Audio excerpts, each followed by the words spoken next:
que a paz do Divino Mestre alcance a todos os corações. Pai nosso que estais no céu, santificado seja o vosso nome. Venha a nós o vosso reino e seja feita a vossa vontade, assim na terra como no céu. O pão nosso de cada dia nos dai hoje, Senhor. Perdoai as nossas dívidas, assim como perdoamos aos nossos devedores. Não nos deixeis cair em tentações, mas livrai-nos de todo o mal. Que assim seja.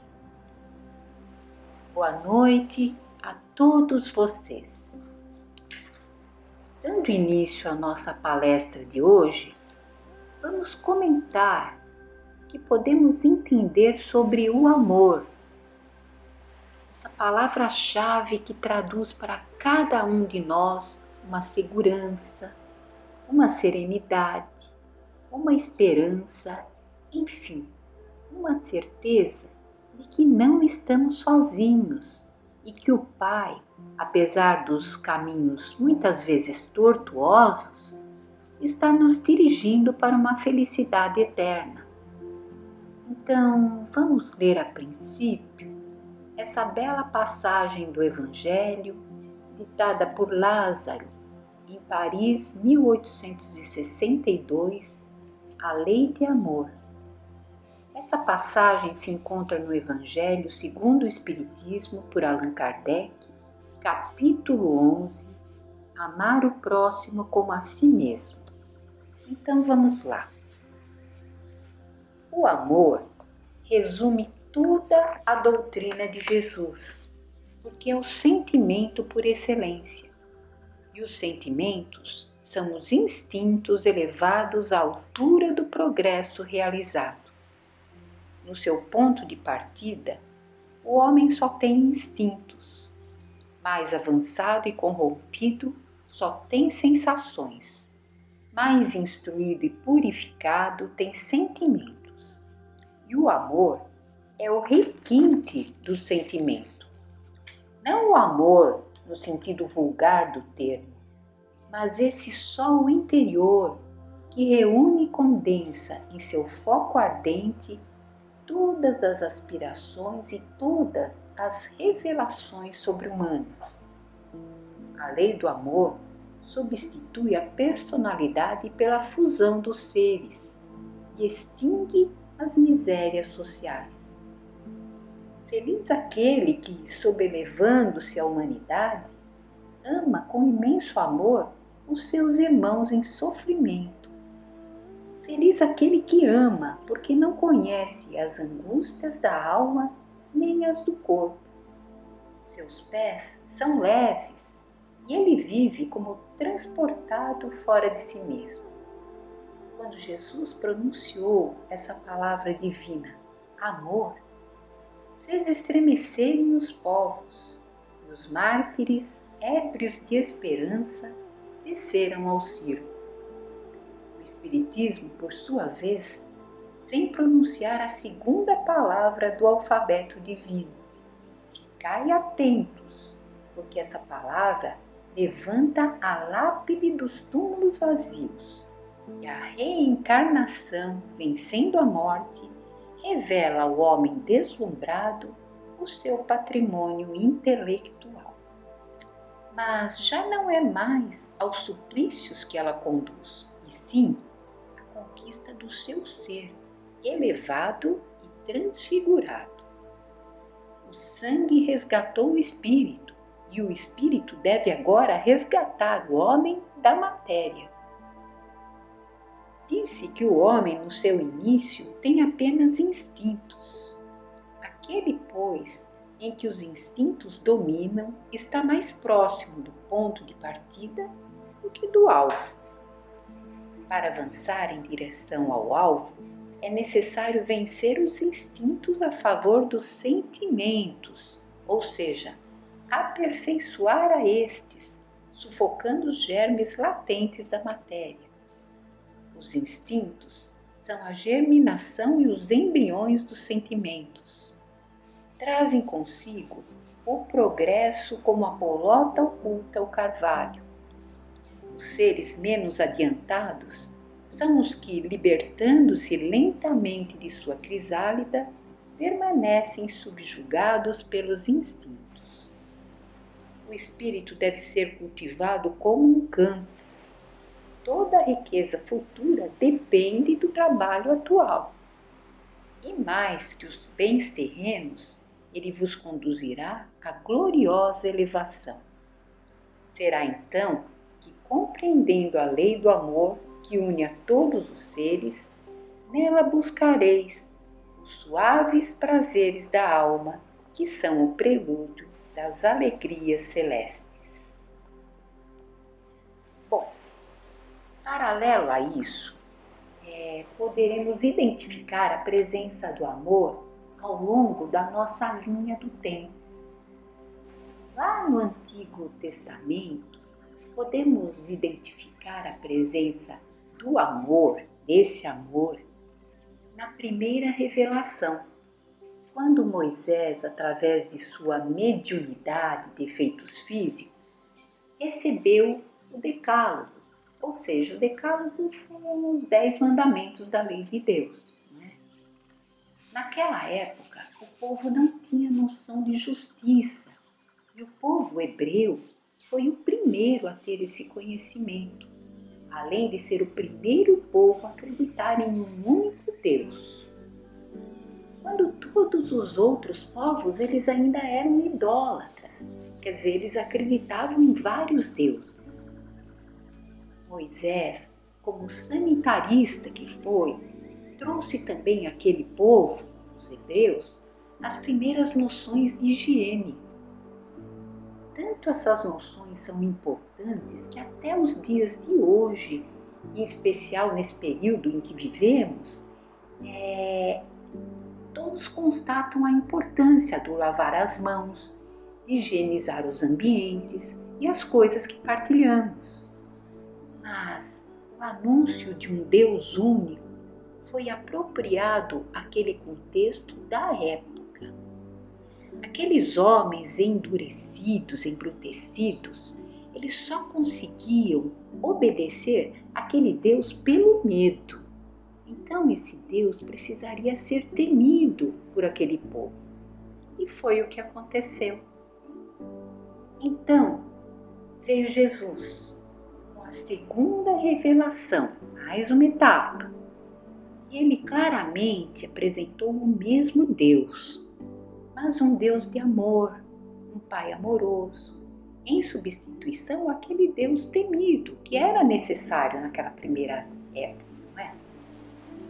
Com sua autoridade moral, ele ensinou e vivenciou os ensinamentos do Pai, mas escolheu o povo hebreu que já acreditava em um Deus único para a divulgação do seu evangelho de amor.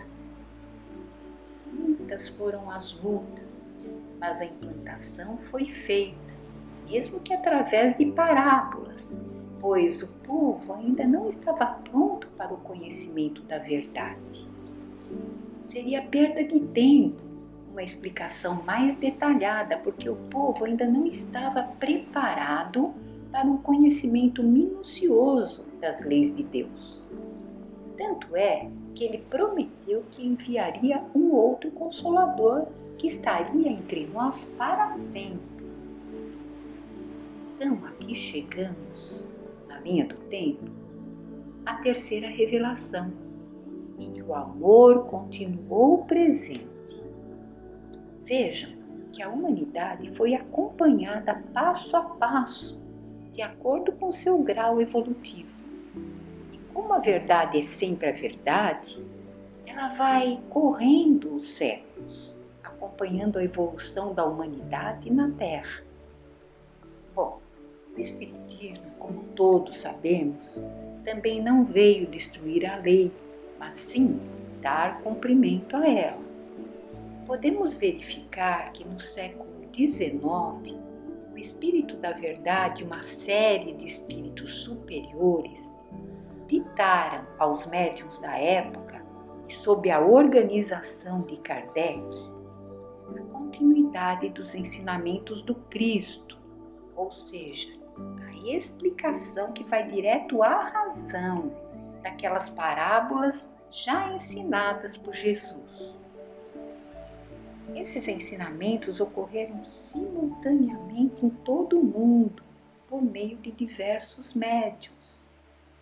Allan Kardec, esse missionário, teve um trabalho exaustivo de codificação e organização dos relatos dos vários médiuns em diversos países e conseguiu terminar os volumes da codificação denominado Obras Básicas.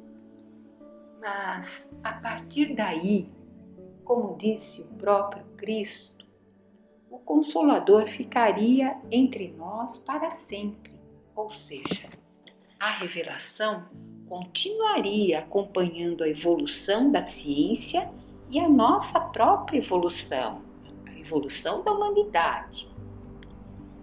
Sabemos que depois de Kardec, muitos dos ensinamentos foram expandidos, como por exemplo, através das obras de Leon Denis, a própria mediunidade do Chico, da Ivone Pereira e tantos outros foram nos esclarecendo os detalhes da codificação, como por exemplo a lei de ação e reação, que já vai direto à nossa inteligência.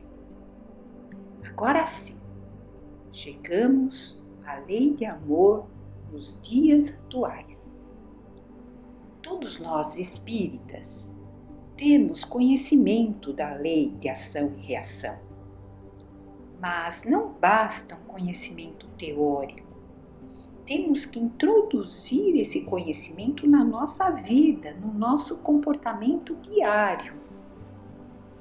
Me preocupo muito com o preconceito que tanto é comentado nos dias atuais. Afinal, temos que compreender que a nossa encarnação atual mostra o papel que representamos hoje, aqui encarnados na Terra. Não somos essa figura. Na verdade, nós estamos ocupando essa personalidade, essa personagem na encarnação atual. Quem nos garante que ao longo das futuras encarnações não façamos parte das minorias que muitos de nós hoje criticam? Poderemos renascer em corpos de outra etnia, ou indígenas, ou pobres, ou miseráveis, moradores de rua, homossexuais, políticos, ricos. São N probabilidades de encarnações. Mas se engrossarmos hoje as fileiras do preconceito contra qualquer uma dessas personagens, esse preconceito haverá de ser fortalecido por nós mesmos e nessa encarnação. Quer dizer, nosso preconceito vai se avolumar e vai engrossar essas fileiras que vão nos alcançar lá na frente. Então, será que ficaremos felizes lá na frente se fizermos parte dessas minorias e formos criticados por uma maioria que talvez tenha se originado em nós mesmos? Se ainda não conseguirmos nos conter por amor e engrossarmos essas fileiras de julgadores, que seja então por inteligência, pelo conhecimento dessa lei de ação e reação que já estava implícita desde o Decálogo. Agradecemos a Deus e a Jesus pelo conhecimento dessa lei de ação e reação e pelo amor que nos tem acompanhado em todas as etapas da humanidade. Que todos nós possamos hoje refletir com muito carinho sobre essa linha do tempo, sobre tudo o que nos alcançou em todas as etapas dessa humanidade. Fiquemos em paz e até uma próxima oportunidade.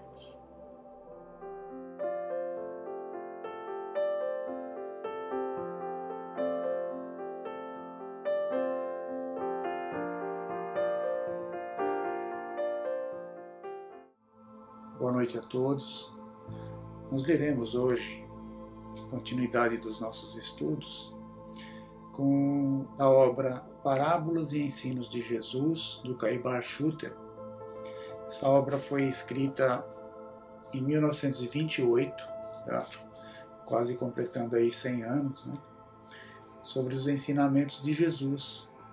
É uma obra completa que aborda todos os ensinamentos e as parábolas de Jesus.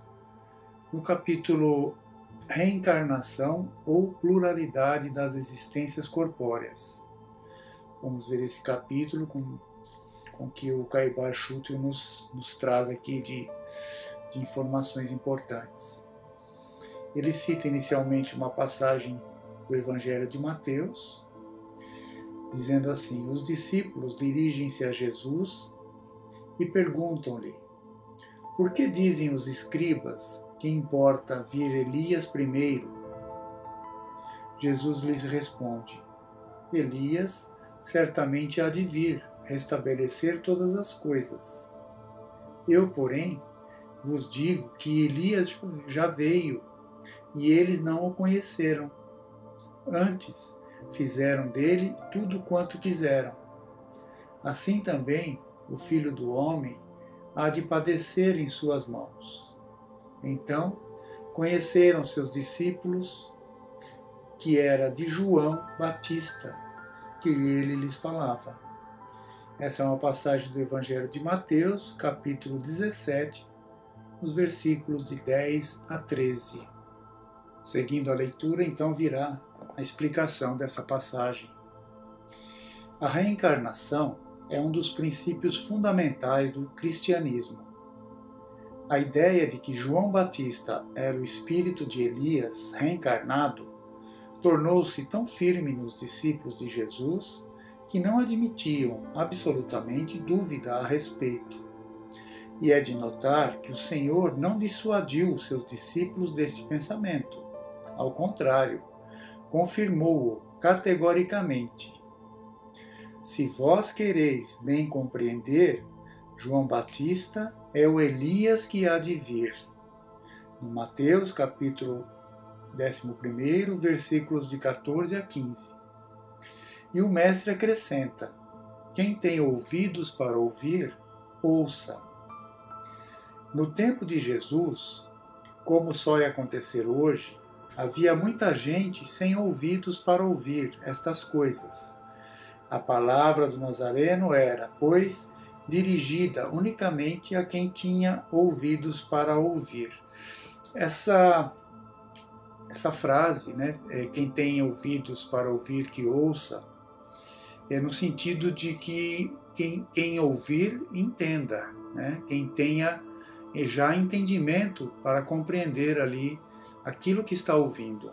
Então, é muito comum nós vermos nas passagens dos ensinamentos de Jesus esta frase: quem tem ouvidos para ouvir, ouça. Ou seja, quem já consegue entender, né, entenderá. E aqueles que não entendem ainda, ou que não querem entender, vão ouvir ali os ensinamentos, e esses ensinamentos ficarão vagos ali nas suas mentes, nos seus conhecimentos, não darão importância. Então, mas aqueles que já conseguem entender, entenderão o significado do que ele quer dizer. Continuando a leitura, a reencarnação das almas, dissemos no outro capítulo, é a glorificação da justiça divina, ao passo que a doutrina da vida única destrói todos os atributos do Criador. Além disso, essa doutrina salienta as qualidades, boas ou más, como peculiares ao espírito e não ao corpo, e diz que, pelo progresso, os bons ficarão ainda melhores e os maus se tornarão bons, dependendo essas aquisições do trabalho que cada um de nós desenvolva para benefício próprio. O corpo não é mais que um agente, um instrumento para a manifestação dessas qualidades. Ao deixar o corpo, O espírito leva consigo tudo o que tem de bom ou de mal, e durante as sucessivas encarnações ele se depura, expurgando a maldade e aperfeiçoando-se na bondade. O espírito é semelhante a um operário que empreita uma obra, e o corpo é o instrumento que ele usa para executar o serviço. Quando perde ou quebra a ferramenta, o operário adquire outra ou outras, até executar a obra. O espírito, quando o corpo morre, toma outro corpo, ou outros corpos, tantos quantos sejam necessários para terminar a tarefa. O Supremo Artífice do Universo dá aos seus operários tantos instrumentos, tantos corpos quantos sejam necessários para que eles cumpram suas missões. Bonita doutrina, dirão uns. Belos ensinos, dirão outros. Mas tudo isso não passa de palavras, palavras que soam bem, mas somente palavras, e perguntarão: se assim fosse, certamente nos lembraríamos da nossa existência ou das nossas existências passadas. Responderemos também com uma interrogação: quem pode penetrar as profundezas do subconsciente? A faculdade da memória tem sido assunto de estudo dos filósofos de todos os tempos, e atualmente, embora muita luz se tenha feito sobre essas dobras obscuras da consciência, a faculdade da memória tem seus caprichos, que só depois de evoluirmos muito poderemos descobrir. Por exemplo, nesta mesma existência, alimentamo-nos no seio materno e não nos recordamos desse ato por nós mesmos praticados. Mesmo depois de adultos, decoramos um discurso, uma poesia que recitamos numa reunião, e no decorrer dos anos esquecemos-nos das palavras, das frases e até do tema sobre que versou naquela dissertação. Há fatos que ocorreram na nossa vida de que não temos a mais leve recordação. Como lembrarmos de fatos que se passaram em outras vidas, que tivemos com outros corpos, as quais certamente eram diferentes em perfeição dos que temos hoje? O esquecimento do passado é necessário ao nosso bem-estar presente e ao nosso progresso. Permite a ação mais livre e nos ajuda a passar mais suavemente pelas provas a que nos submetemos. Se todos conservassem a lembrança de existências passadas, com a nitidez que se deseja, essa lembrança, como é natural, associar-se-ia às recordações de todas as pessoas com que vivemos e ficaríamos conhecendo não só a nossa vida anterior, como a dos que nos cercam, principalmente se os seres com que convivemos tivessem convivido conosco na precedente vida. E o que resultaria daí? Não é difícil prever a série de perturbações e contrariedades a que ficaríamos submetidos. A vida de todos ficaria devassada para uns e outros.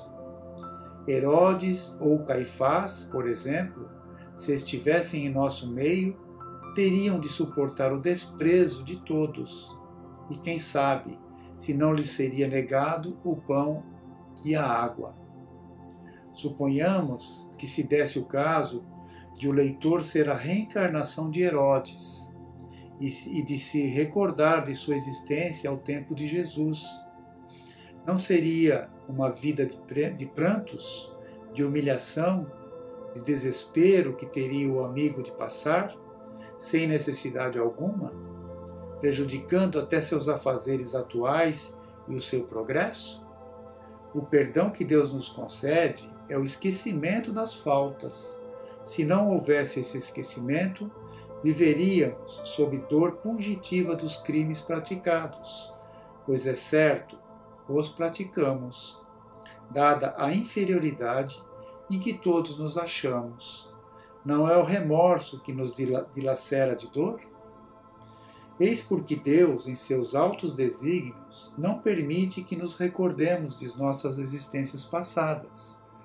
Entretanto, alguns há que se lembram não só da sua passada existência, como de diversas vidas que tiveram na terra. Outros há a quem é revelada a existência anterior. E não são poucos os que se recordam de sua vida passada. Teófilo Gautier, Alexandre Dumas afirmaram terem se recordado de suas existências passadas. Lamartine chegou a descrever lugares, rios, vales e a sua própria casa da Judéia, onde vivera em sua vida anterior, sem que nesses lugares tivesse estado na sua última existência. Juliano afirmava ter sido Alexandre da Macedônia. Pitágoras dizia recordar-se de várias existências, citando aquelas em que fora Hermiótnio, Eufórbio e, por fim, um dos argonautas. Não é preciso citar mais nomes. Cada um de nós revela o que foi. Por isso, uns nascem com disposição para o bem, outros para o mal. O pecado original consiste nos erros e faltas de nossa passada encarnação, erros que precisamos corrigir para obtermos a felicidade que desejamos. E Deus nos concede sempre meios e tempo para esse trabalho de aperfeiçoamento. O Senhor não apaga, a quem quer que seja, a lâmpada da esperança. Os nossos trabalhos, as nossas dores, as nossas fadigas nunca são esquecidas pelo bom Deus. Então, concluindo aqui a leitura de hoje, nosso estudo, nossa reflexão, esse texto que ele é completo, ele nos dá todo o panorama sobre a reencarnação, né? Do que ela consiste, qual é a necessidade nossa, qual é a finalidade da encarnação. E com relação ao nosso passado, as nossas lembranças que tão bondosamente por Deus são apagadas da nossa mente, porque com elas não sobreviveríamos, não suportaríamos ali o peso dessas lembranças na nossa vida presente.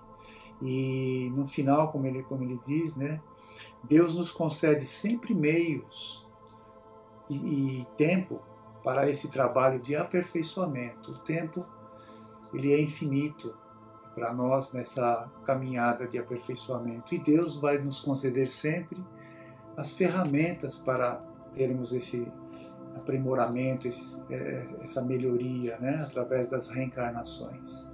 É isso que temos que realmente nos interiorizar como verdade, como cristalizando aí a nossa fé nessa justiça divina.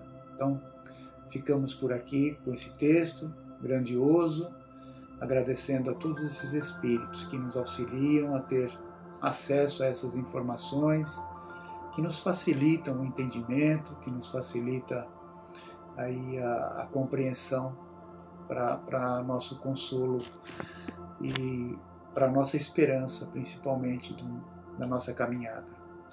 Então, fazendo a nossa prece final, agradecendo a Deus por tudo, por esses momentos benditos de aprendizado. Pai nosso que estais nos céus, santificado seja o vosso nome. Venha a nós o vosso reino, seja feita a vossa vontade, aqui na terra como no céu. O pão nosso de cada dia nos dai hoje. Perdoa, Pai, as nossas dívidas, à medida em que perdoamos os nossos devedores. E não nos deixes cair em tentações, livra-nos de todo mal, que assim seja. Graças a Deus, graças a Jesus. Fiquem todos em paz.